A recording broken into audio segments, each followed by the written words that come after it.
અમરેલી એસઓજીએ મોટું ગાંજાનું વાવેતર ઝડપી પાડ્યું હતું. લાઠીના કેળા ગામથી મતીરાની સીમ વિસ્તારમાં વાડીમાંથી લીલા છોડ સાથે આરોપીને દબોચી લીધો છે. આરોપી ભાગ્યું રાખી વાડીએ મોટા પાયે ગાંજાનું વાવેતર કરતો હતો. વાડી ખેતરમાંથી લીલા ગાંજાના છોડ નંગ 48, વજન 155 કિલો ને 865 ગ્રામ, કુલ ₹77,93,250 ના મુદ્દામાલ સાથે આરોપીને દબોચી લીધો છે. આરોપી છનાહારી પંચાલા, ઉંમર વર્ષ 50, રહે કેરા, અમરેલી એસઓજીએ દબોચી લીધો હતો. જેકેસિંહ ગુજરાતી સાથે વિશાલ ડોડિયા, લાઠી. તો ગુજરાત રાજ્યને નશા મુક્ત કરવા માટે જે અભિયાન હાથ ધરવામાં આવ્યું છે, જેની અંતર્ગત ભાવનગર રેન્જના આઈજી સર શ્રી ગૌતમ પરમાર સરની સીધી સૂચના અને માર્ગદર્શન હેઠળ તેમજ અમરેલી જિલ્લા police SP sir Shri Sanjay ખરાતનાઓના પણ માર્ગદર્શન અને સૂચના હેઠળ જે એસઓજીની ટીમ છે એ સતત એક એટીએસ ના ચાર્ટર મુજબની કામગીરી કરતી હોય છે, જેની અંદર આ રીતના કોઈ પણ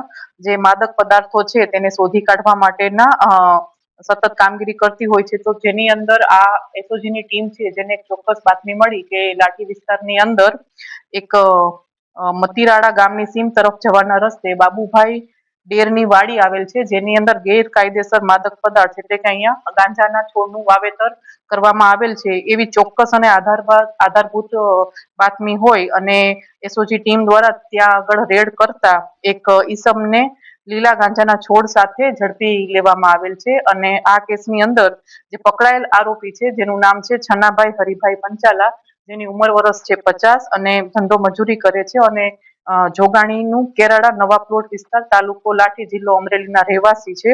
અને આ રેડની અંદર જે પકડાયેલ મુદ્દામાલ છે, જે આ ખેતરમાંથી જે લીલા ગાંજાના છોડ આશરે 48 જે છે અને જેનું વજન કરતા 155 કિલો 865 ગ્રામ અને જેની કિંમત ₹77,93,250 છે. અને આ આજે જે રેડ છે એનો જે કેસ જે છે એ લાઠી પોલીસ સ્ટેશનમાં ફાઇલ કરવામાં આવ્યો છે અને આગળ જે કઈ પ્રોસિજર છે એ તપાસ આગળ ચાલુ છે.